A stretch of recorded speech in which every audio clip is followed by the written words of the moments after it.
네, 여러분 한번 우리 이 시간을 외쳐보고 시작하면 좋겠는데요. 저를 한번 따라해 보겠습니다. 기도와 말씀 기둥을 세웁시다. 자, 이번에는 오른손을 불끈 쥐면서 반석 위에 세웁시다. 네, 이것을 꼭 기억하시면서 우리 말씀을 나누겠습니다. 오늘 우리가 읽은 마태복음 7장 말씀은 이 마태복음 5장부터 이어지는 산상수훈의 말씀입니다. 예수님께서 산에서 아주 귀한 가르침을 우리에게 주셨습니다. 여러분, 산상수훈하면 어떤 게 떠오르시죠? 심령이 가난한 자는 복이 있나니 천국이 그들의 것이며, 애통하는 자는 복이 있나니 그들이 위로를 받을 것이며, 팔복이 생각납니다. 이 그리스도인이 즐겨 외우는 말씀이 이 팔복이에요. 그런데 이 마태복음 7장 이후에 8장 1절에 보면 이렇게 기록되어 있습니다. 예수께서 산에서 내려오시니 수많은 무리가 따르니라. 그러니까 8장에는 이제 예수님께서 산에서 그 모든 가르침을 마치시고 내려오는 장면이 나옵니다. 그러니까 이 산상수훈 마태복음 5장부터 시작된 말씀은 이 7장까지 딱 이제 마무리가 되고, 그러니까 7장은 그 산상수훈의 결론이 된다고 그렇게 말할 수가 있겠습니다. 예수님께서는 산상수훈 마지막 말씀 결론을 어떤 가르침으로 우리에게 주셨을까요?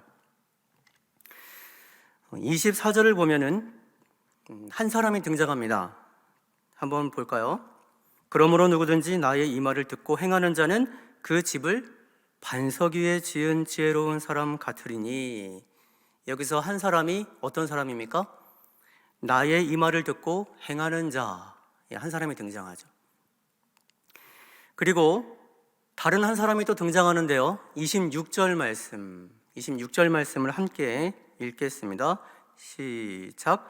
나의 이 말을 듣고 행하지 아니하는 자는 그 집을 모래 위에 지은 어리석은 사람 같으리니. 여기서 다른 사람은 나의 이 말을 듣고 행하지 아니하는 자, 이렇게 두 사람이 등장합니다. 이 두 사람은 완전히 다른 사람이죠. 한 사람은 예수님의 말씀을 잘 지켜 행하는 사람, 그리고 한 사람은 그 말씀을 따라 행하지 않는 사람입니다. 근데 우리가 이 말씀을 한번 묵상해 보면 놀랍게도 이 두 사람이 완전히 다른 사람인데 공통점이 있다는 것을 발견하게 돼요. 어떤 공통점이 있을까요? 제가 힌트를 드리면 24절과 26절에 똑같은 말씀을 찾으면 됩니다. 똑같은 말씀. 어떤 말씀일까요? 나의 이 말을 듣고. 나의 이 말을 듣고, 두 사람의 공통점입니다. 그러니까 우리가 자칫 잘못 생각하면 지혜로운 사람은 마치 신앙생활을 잘하는 사람, 늘 말씀에 거하는 사람, 기도생활 잘하는 사람, 교회 열심히 다니는 사람, 이렇게 생각할 수 있죠. 반대로 어리석은 사람은 교회도 안 다니는 사람, 이렇게 이분법으로 생각할 수가 있습니다. 그런데 예수님께서는 그런 우리에게 완전히 생각을 반대로 열어주시는 그런 말씀을 해주시는 거예요. 이것이 지금 산상수훈 말씀이라고 생각하면 이해가 쉽습니다. 지금 예수님께서 산에서 말씀을 선포하시죠? 그런데 거기 있는 모든 사람이 그 말씀을 지금 듣고 있는 거예요. 그러니까 어떠한 거냐면 지금 예수님의 곁에서 천국 복음, 위로의 말씀, 용기를 얻는 말씀이 막 선포되고 있습니다. 여러분, 말씀을 들으면 그 말씀 가운데 은혜가 있기 때문에 마음이 평안해집니다. 행복해집니다. 그리고 어딘지 모르게 이 가슴에서 벅차오르는 마음이 있죠. 근데 갑자기 예수님께서 마지막에 우리의 뇌리를 땅 때리시는 말씀을 하시는 거예요. 너희가 이 말씀을 모두 똑같이 들었다. 그런데 너희 중에 이 말씀을 듣고 행하는 자가 있고 너희 중에 이 말씀을 들었지만 행하지 않는 자가 있을 것이다. 그렇게 말씀하시는 거예요. 그러니까 말씀을 행하지 아니하는 자도 하나님의 그 말씀, 예수님의 말씀을 듣고 있는 가운데 어떠한 사람으로 바뀌는 거냐면 그 말씀을 잊어버리는 사람, 그 말씀을 떠나는 사람이 될 수 있다라는 것입니다. 비유에도 두 사람이 등장합니다. 어떤 사람이냐면 한 사람은 지혜로운 사람이라고 말하고요, 한 사람은 예수님께서 어리석은 사람이라고 말합니다. 여러분, 지혜로운 사람과 어리석은 사람이 완전히 다른 사람이잖아요. 지혜로움과 어리석음은 같이 할 수 없는 그런 것 같습니다. 그런데 24절과 26절의 이 비유도 자세히 들여다보면 두 사람의 공통점이 있습니다. 지혜로운 사람과 어리석은 사람, 어떤 공통점이 있을까요? 말씀을 한번 볼까요? 여러분, 말씀 한번 찾아보세요. 어떤 공통점이 있죠? 둘 다 집을 짓습니다.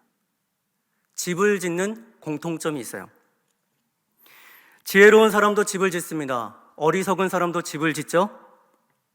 다만 다른 것은 지혜로운 사람은 반석 위에 집을 짓습니다. 어리석은 사람은 모래 위에 집을 짓죠. 다시 풀어서 설명하면 누구나 집을 짓는데 똑같은 집을 짓는 것이 아니다.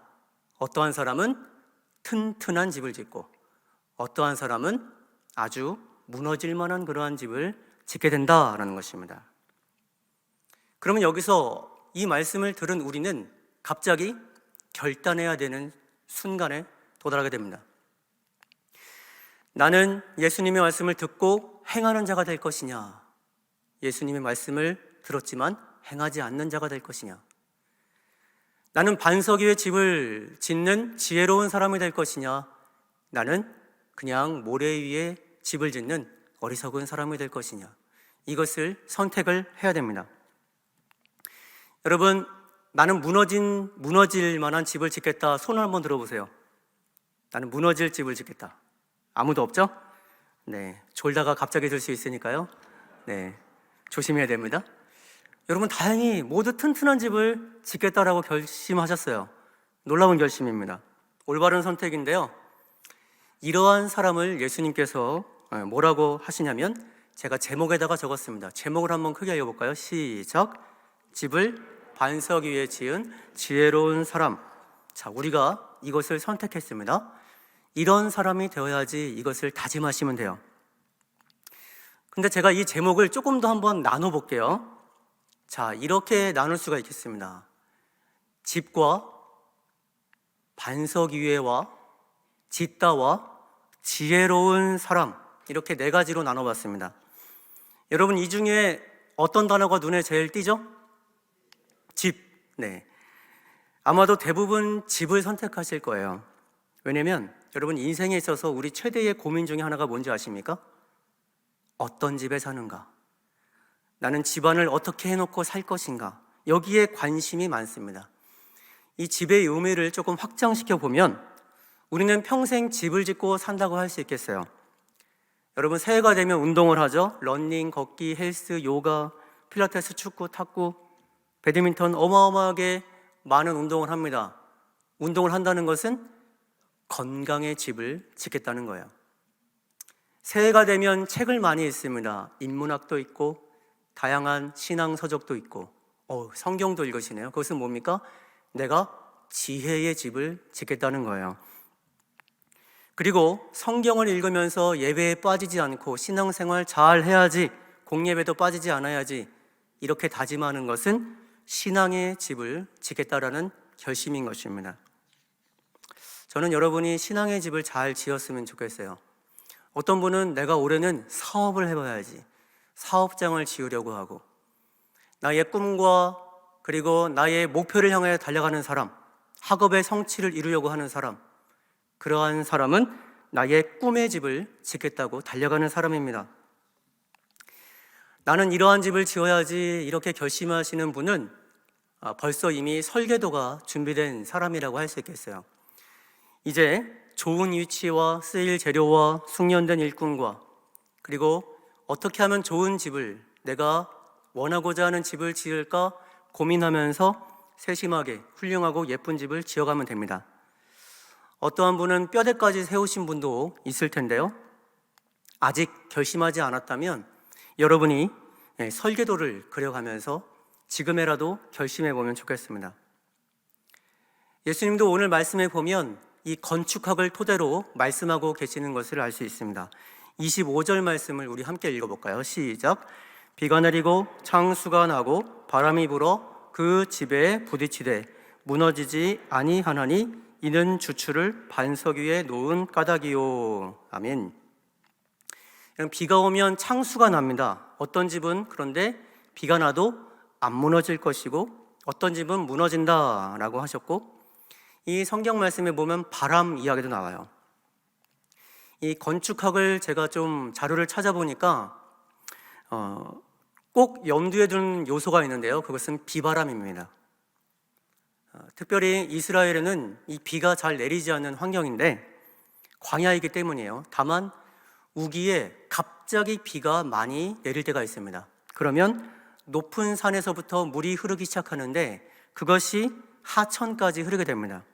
건조기후에 속한 나라에서는 그것을 간헐하천이라고 하는데요. 와디라고 합니다. 와디. 이 간헐하천, 와디는 평소에는 아주 말라있는 강바닥이에요. 그래서 사람들이 주로 글로 걸어 다니기도 하고 넓게 되어 있기 때문에 차가 다니는 교통로로 쓰이기도 합니다. 그런데 이 와디가 갑자기 큰 비가 내리면 어떻게 변하는지 여러분 한번 영상을 보도록 하겠습니다.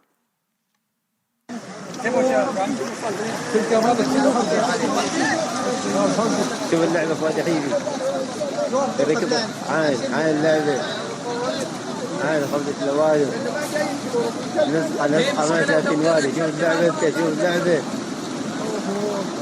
أقدر يوصل نفسه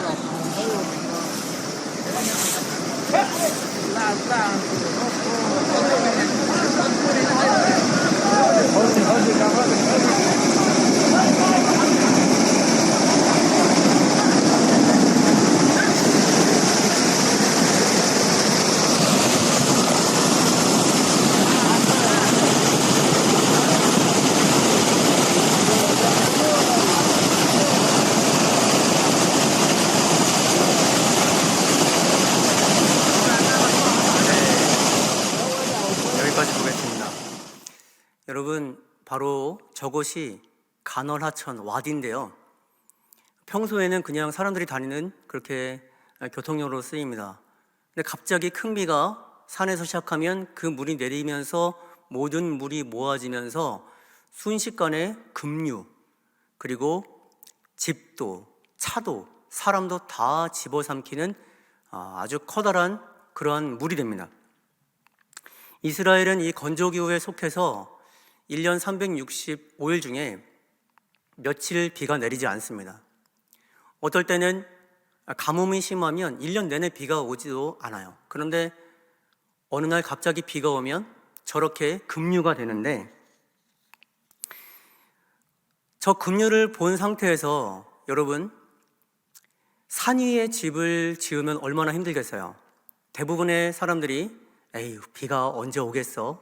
라고 하면서 저런 하천, 그러니까 그 물이 흐를 수 있는 곳에 집을 지으면 어떻게 됩니까? 그 집이 무너질 수도 있는 거예요. 단 하루 만에 쓸려갈 수 있는 것이 바로 이 이스라엘입니다.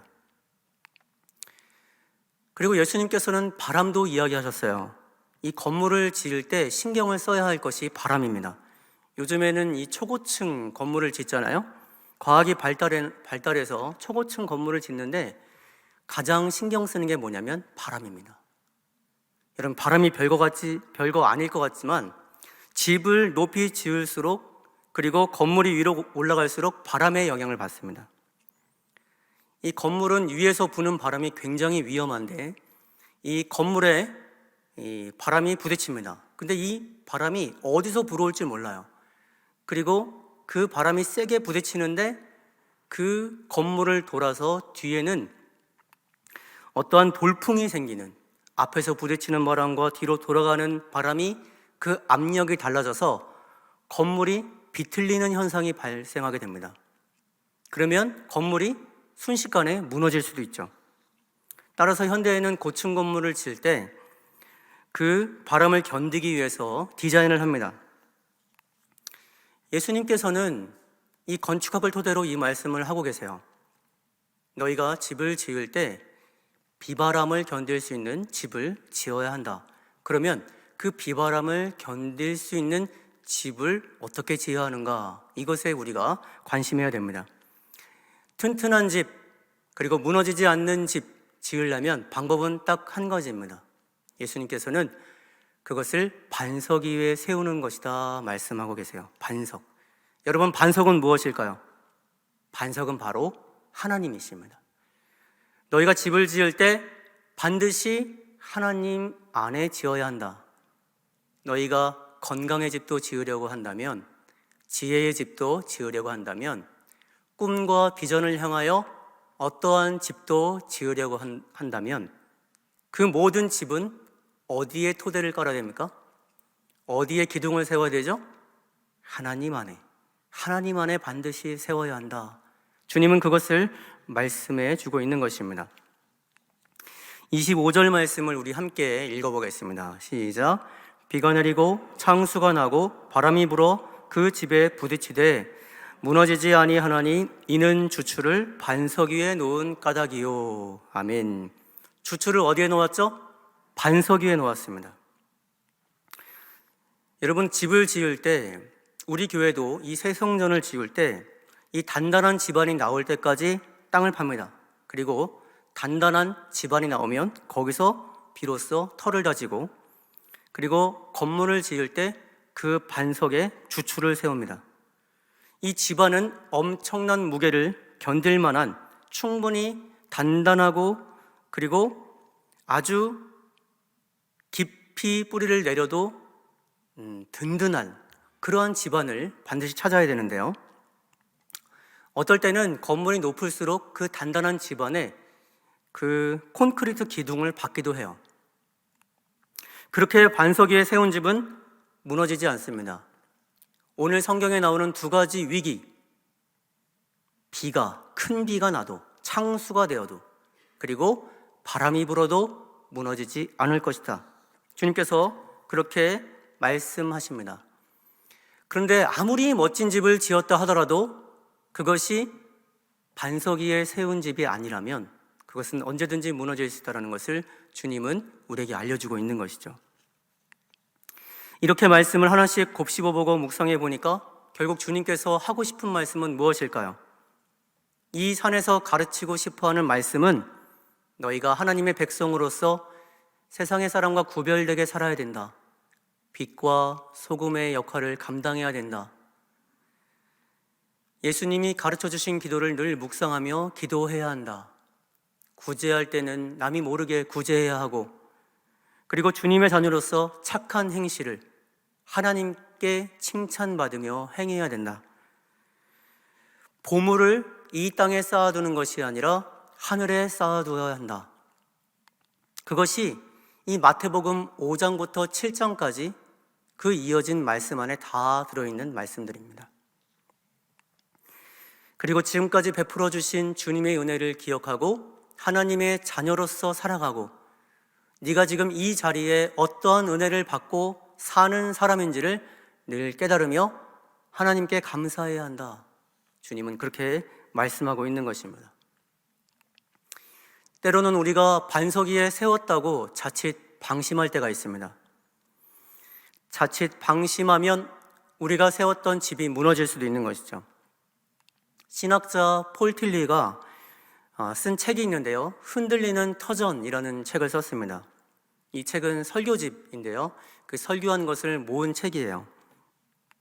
근데 거기에 보면은 사실 우리는 모두 흔들리는 터전이다, 이렇게 말을 합니다. 흔들리는 터전이다. 이 책은 그 폴 틸리의 경험에서 나오는 책인데 1차 세계대전, 2차 세계대전을 겪으면서 그동안 모든 하나님의 은혜를 받았던 어떠한 유럽이 그 세워진 토대가 무너지는 경험을 합니다. 그렇게 찬란했던 문화도, 찬란했던 터전도, 그리고 아름다운 집도 전쟁이 발발하니까, 전쟁이 왜 발발합니까? 인간의 죄악 때문에.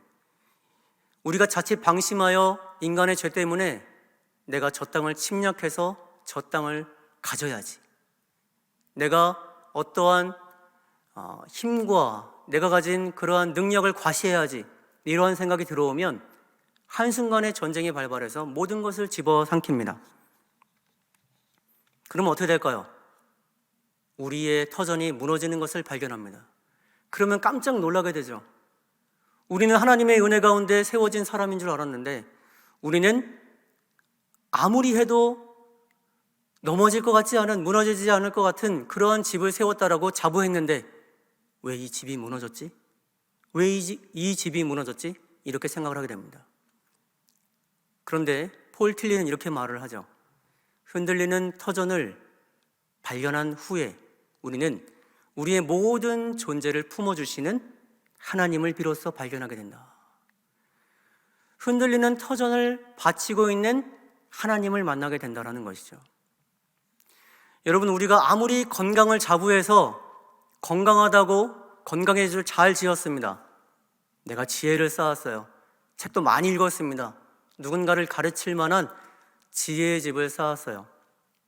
그리고 내 꿈을 이룰 멋진 집을 하나하나 만들어 갔는데, 그것이 내 인간의 욕심 혹은 내가 만든, 내가 세운 집이다 이렇게 자부하는 순간, 그것은 곧 반석 위에 세운 집이 아니게 됩니다. 곧 주님 안에 세워진 집이 아니게 돼요. 그것을 발견하는 순간 우리는 언제든지 무너질 수 있는 우리의 터전을 발견하게 되는 것이죠. 우리는 이것을 늘 경계해야 됩니다. 그러면 예수님이 말씀하신 이 반석은 무엇이냐? 반석이 믿음의 크기도 아니고 신앙의 굳건함도 아니고, 만약에 믿음의 크기와 신앙의 굳건함이라면 우리가 믿음 생활 잘하고 교회 열심히 다니고 그러면 무너지지 않을 것 같잖아요. 그런데도 무너진다고 한다면, 그렇다면 반석은 무엇이냐? 시편에는 이렇게 기록되어 있습니다. 시편 18편 31절에 여호와 외에 누가 하나님이며 우리 하나님 외에 누가 반석이냐? 시편 94편 22절에도 이렇게 기록되어 있습니다. 여호와는 나의 요새이시요 나의 하나님은 내가 피할 반석이시라. 아멘. 예수님이 말씀하시는 반석은 단 하나입니다. 바로 하나님, 우리 주님이시다. 그것을 발견하는 사람, 그것을 발견하는 사람은 이 모든 피조물과 이 세계를 떠받치는 주님이 계시다는 것을 발견하게 되는 거예요. 인간이 자칫 교만하여 이 모든 과학 기술로 이 땅을, 이 터전을 내가 지금까지 세운 것이다 라고 자부하는 순간, 어느 순간 그것은 큰 비가 내리면 무너지는 것을 발견하게 될 것입니다. 마음껏 자원을 썼더니, 하나님이 주신 이 자원을 마음껏 썼더니 지구의 온도가 1도만 높아져도 비가 내리는 것이 한없이 내려요. 수많은 안전한 지역이었고 수많은 아름다운 집들이 있었던 것도 한순간에 떠내려갑니다. 결국 우리 인간은 주님 앞에서 한낱 연약한 존재임을 고백할 수밖에 없는 것이죠. 나의 모든 것, 나의 인생과 나의 살아갈 수 있는 그 모든 환경도 누가 주신 것이다? 반석이신 하나님이 주신 것입니다. 우리는 이 고백을 절대로 놓쳐서는 안 되는 것입니다. 그래서 우리 교회는 새해에 반석 위에 기둥을 세워나가는 거예요. 어떤 기둥이냐? 기도 기둥을 세웠습니다.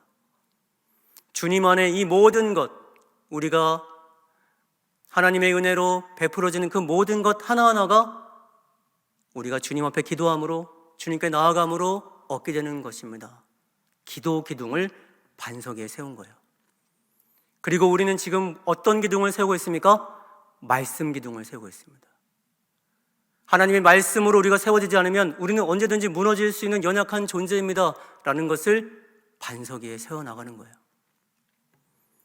나의 반석이신 하나님께 깊이 기둥을 내리면 내릴수록 그것은 무너지지 않을 것입니다. 그 기둥 위에 건물이 올라갈 것이에요. 마치 우리의 몸의 뼈대 위에 근육이 있고 우리가 활동할 수 있는 것처럼 기둥을 반석 위에 잘 세운다면 우리가 정말로 하나님의 은혜로 건강함도 받게 되는 것이고 그 반석 위에 지혜도 그리고 우리의 필요한 것도 우리가 공급받아야 할 것도 다 그 반석 위에서 나오는 것입니다. 마치 이스라엘 백성이 출애굽할 때 물이 안 날 것 같은 반석을 쳤을 때 물이 나오는 것처럼 우리가 생각하지 못하는 영역까지 하나님께서는 만지시고 인도하셔서 반석이신 하나님께서 다 공급해 주신다는 것입니다. 그것을 놓쳐서는 안 됩니다. 그것을 절대로 잊어버려서는 안 돼요. 예수님께서는 산에서 내려오시기 전에 우리에게 이렇게 꼭 기억하라는 말씀을 주셨습니다. 나의 말씀을 행하는 자가 되어라. 하나님의 은혜를 사모하고 하나님의 뜻 가운데 거하고 착한 행실을 주님께 영광 돌리며 나아가며 그리고 그 가르침대로 기뻐하며 즐거워하며 살아가라. 그러면 너희의 반석은 무너지지 않을 것이다. 그러한 은혜가 저와 여러분에게 있기를 간절히 소망합니다. 반석 위에 우리가 튼튼한 집을 세워갈 때 하나님께서 여러분에게 모든 필요한 것들을 채워주시고 우리는 그 주님의 은혜에 감사함이 넘치게 될 줄 믿습니다. 아멘.